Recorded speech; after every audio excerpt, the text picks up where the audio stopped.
one thing games don't let you do enough is actually be a dragon. Sure, video games are full of dragons standing menacingly in the way of damsels, freedom, and whatever else a noble quest may beckon, but rarely are the dragons one of the good guys. Of course, there's Spyro, the cutesy purple dragon on PlayStation, and the little dragon thing in Little Samson. Of course, Bubble Bobble has what they tell me are dragons, and you can eventually get your dragon on in Skyrim, but I'm just saying, it's not common enough. Enter Dragon Spirit, where you control a fire-spitting flying dragon in a vertically scrolling arcade shoot-'em-up. In today's game, Dragon Spirit: The New Legend is considered a sequel, but is mostly a remake of that arcade original, a remake-will, if you will. The NES sequel is actually exclusive to the console and has no arcade predecessor. Again, unless you count the original it is so clearly derived from. A third installment, Dragon Saber, was developed for arcades and released by Namco just 1 year after the NES sequel/remake thing. Like the first game, it also did not come to the NES. So let's see what's up with Dragon Spirit: The New Legend, the only game in the short-lived franchise that did come to the NES.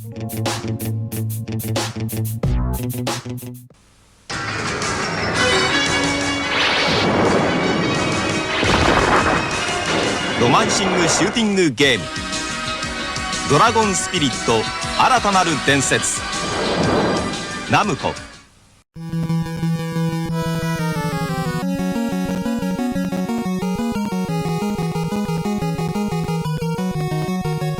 Like I said, in Dragon Spirit, you are the dragon.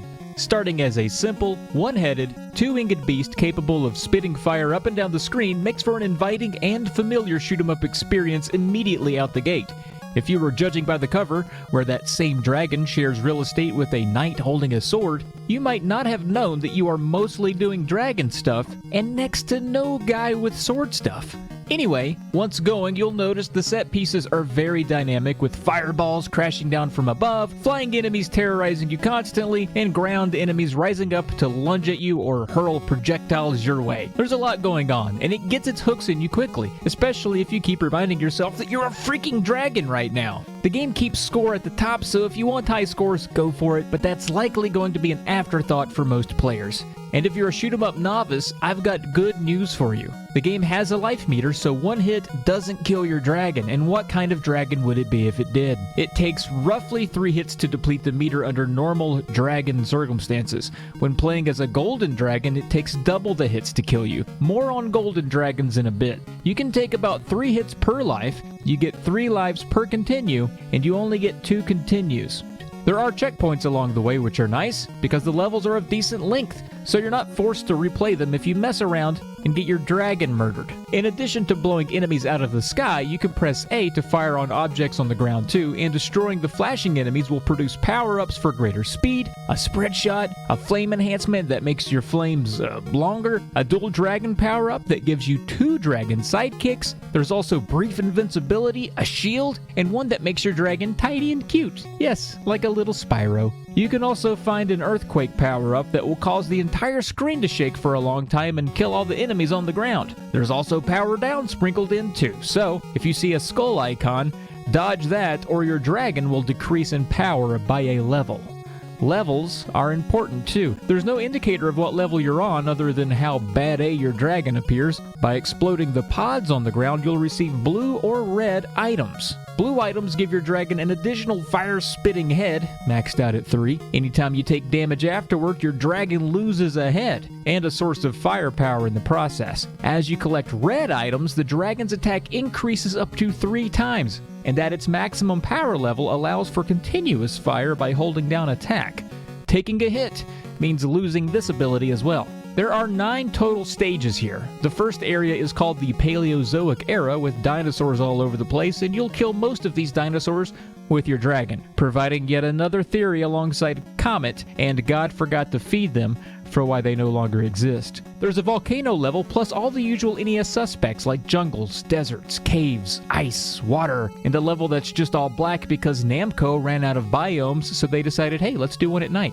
Finally, you make your way to the castle where you must navigate your big dragon through tight corridors, and it's a real challenge because dragons are big and corridors, by nature, are small. But the good news is most of the game is a fair challenge, and it's not until the end that you get that shoot-'em-up difficulty spike that often knocks casuals like me clean out of the race. Did someone say Golden Dragons? Oh yeah, I did. The game opens to a prequel level where you're tossed into some action as the Blue Dragon and you fight a demon named Zawel. If you defeat Zawel out the gate, you stay as the Blue Dragon and play the rest of the game, all 9 levels, as the Blue Dragon. If you are defeated by Zawel, then the difficulty of the game is lowered, and you play through 5 levels as the Golden Dragon, which is more deadly and takes more hits to kill.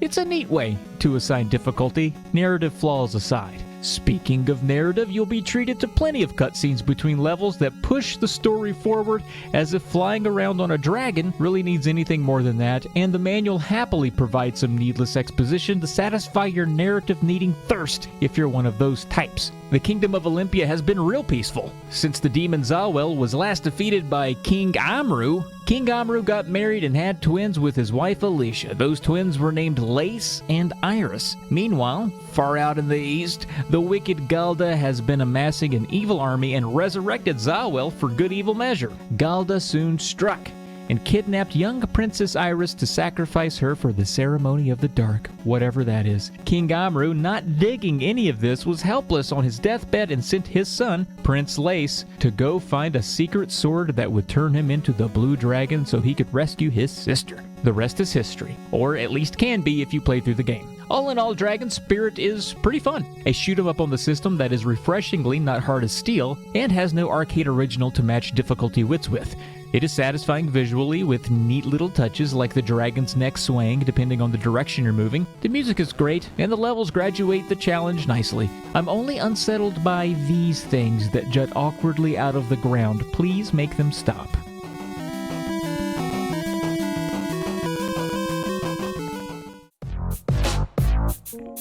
If you like this one and want more, Namco developed all 3 of these in a 3-year span, so they're all pretty similar and fun. The first one was ported to the Commodore 64 and TurboGrafx, among other consoles of the day, and the third one, Dragon Saber, was released on arcade and later ported to the PC Engine, but has never physically left Japan, even after being on compilations for the PlayStation. Well, that does it for Dragon Spirit. The new legend on the NES. As always, ask your dad if he has a secret sword lying around that turns you into a dragon. And thanks for watching.